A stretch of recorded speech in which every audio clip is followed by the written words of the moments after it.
Well, eto na nga. Sabi ko na nga, dumating na ng mas maaga, pero teka, bakit ba mainit tong ulo mo? Parang nakakunot yung kakaringkot. Kasi ate, nakita mo yung segment kanina. Oh. Nakikita ko eh. Gusto ko rakrakan eh. Gusto ko yung makidrapping ng ganyan. Okay. Nainis ako, hindi ko nagawa. Ayoko mga gawa dito. Ay, relax ka lang sa mga ganyan. Eh, syempre, next time, baka ikaw nang i-assign doon, di ba? Nako, pero cut! Wow, Okay. siya, Cut ka. Cut! Magkaringkats ka na.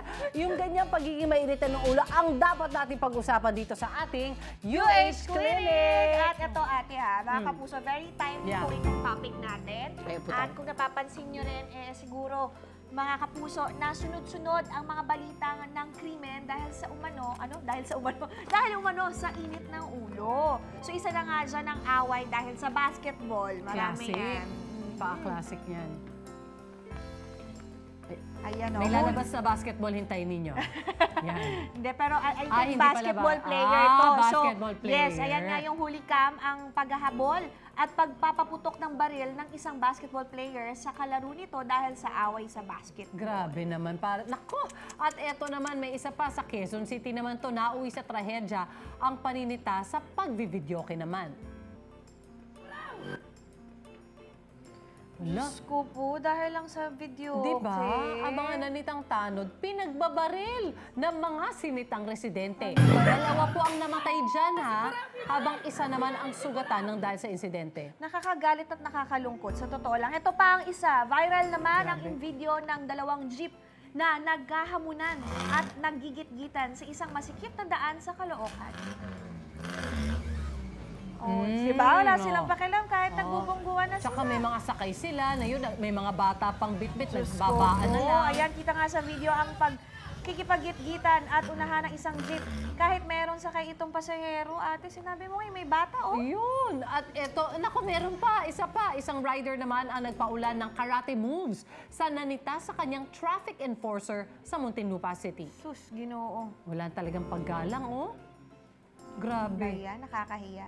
Yikes! Paalala po mga kapuso, huwag po natin pairalin ang init ng ulo. Alamin ang mga pwedeng gawin para hindi madala sa bugso ng damdamin. Tama. Pati tayo, umiinit yung ulo natin, na pinapanood lang natin. At ito nga ang mga tanong tungkol sa anger management. Sasagutin natin kasama si Dr. Rhea Villa.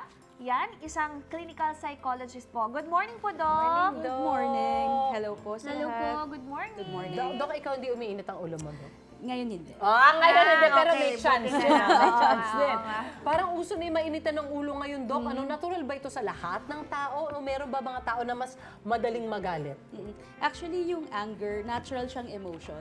Kaya lang, ang dinudulot ng anger is matinding emotions. So kapag hindi mo naiintindihan o nailalabas, doon nagkakaroon ng problema. Katulad ng mga nakita nating clips kanina. So hindi niya naintindihan kung ba't nagagalit yung tanod na maingay sila mag-videoke, gano'n. Okay. Sige, madalas rin po natin na marinig yung nagdidilim ang paningin. Ano po bang nangyayari kapag ganun? Oo. Pag sinabi nagdidilim ang paningin, ang clinical term dyan is amygdala hijacking. Yung amygdala parte yan ng brain natin kung saan puro emotions lang yung lumalabas. So yun yung nagte-take over sa ating brain, kaya hindi ka na rational. Biglaan na lang nagkakaroon ng nagkakaroon ng extreme emotional reaction. Kaya ganun yung mga reaction sila dun sa mga sitwasyon. Okay. Yung ibang tao naman, tahimik lang, pero may kinikim-kim pala. Mas okay ba yung nare-release mo yung galit mo on a regular basis? Mas magandang nare-release on a regular basis. Kasi pag kinikim-kim mo, ang tawag naman dyan, emotional suppression. So, patindi siya ng patindi hanggang sasabog ka na lang one day. Narinig natin yan eh. Di ba? Wala, sumabog na talaga siya. Tama. So, minsan hindi talaga maiwasan na may nakakagalit talagang pangyayari. Ito po ba, Doc, may mga tips po ba kayo kung paano makontrol ang galit? Yes, unang-una, taasan natin ang coping skills natin. At isa dyan, pag nararamdaman mong nagagalit ka na, meron mga breathing techniques na pwedeng gawin, di ba? Katulad ng 4, 7, 8 breathing. 4, 7, 8. Correct. Okay. So, hindi lang yan maka-numbers, no? But may sistema siya. So, mag-i-inhale ka using your nose ng 4 seconds. Okay. Tapos, i-hold mo yung breath mo for 7 seconds. Salamat sa pag-demo. Ayan, 7. Yes.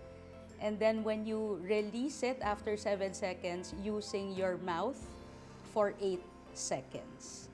Yan. So ito, nire-rewire niya yung brain mo to put you in a relaxation state para hindi tumuloy yung matinding bugso ng emotions na dala ng anger. Actually, try ko i-remember yung 4-7-8 na wala na yung galit ko eh.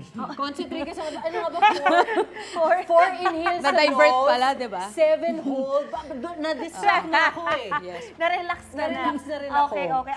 Actually, ako parang nag-work siya kasi kanina uminit yung ulo ko. Dahil sa mga napanood ko, totoo uminit. Na-trigger ka? Oo, Oo. ano ko, nangawit. Nakagalit siya talaga. Fairness, effective nga siya. Nice. Eh, Dok, okay din po ba yung sinasabi nila na parang isisigaw mo yan? Isigaw mo lang yan, yung todo para makapag-release ng galit. Oo. Yes, pag-release ng isang coping mechanism, as long as hindi sa tao sinisigaw, ano? Oo nga, sa bagay. Valid kasi yung anger natin, but it's our response that matters. So piliin natin yung mga mas proactive na responses para hindi rin lumala yung sitwasyon. Oo, yung iba pag nagbaboxing ng yung boxing Ay, bag, oo 'di ba? nga, Nag-release sila ng tama. anger nila. Lumakas pa yung mga bisig Yung nila, iba tinatakbo, di di ba? ba? Tinatakbo. Oo, dual purpose oo. pala, Iba, di ba? Pati correct, physical. Oo nga naman. Yung iba, di ba, yung sumisigaw sa unan. Yes, Kita natin. yes. Naku, last reminders, Doc, para ma-manage syempre yung anger natin. Ano pa mga reminders? Oo, reminders lang, no? Kailangan alam mo kung ano yung nagpapatrigger ng anger mo para lalayuan mo itong triggers na to. Kasi kung hindi mo ma-manage yung triggers mo, didiretso ka talaga into a deep anger state. So, last result na yun eh. So, dapat hindi ka umabot sa gano'n. Paano ko yung nagtitrigger sa'yo, yung asawa mo o kaya yung nanay mo? Yun lang. Layuan! Paano to? Tayo na yan. Kailangan natin ng mga therapy counseling Yes. na yan. Doc, thank you so much, Dr. Rhea Villa. Thank you sa mga reminders, lalo Thank na you sa also. breathing. Thank you po, thank so you. helpful. At sa iba Tama. pang usaping pangkalusugan, laging tumutok dito sa UH Clinic. 4 seconds.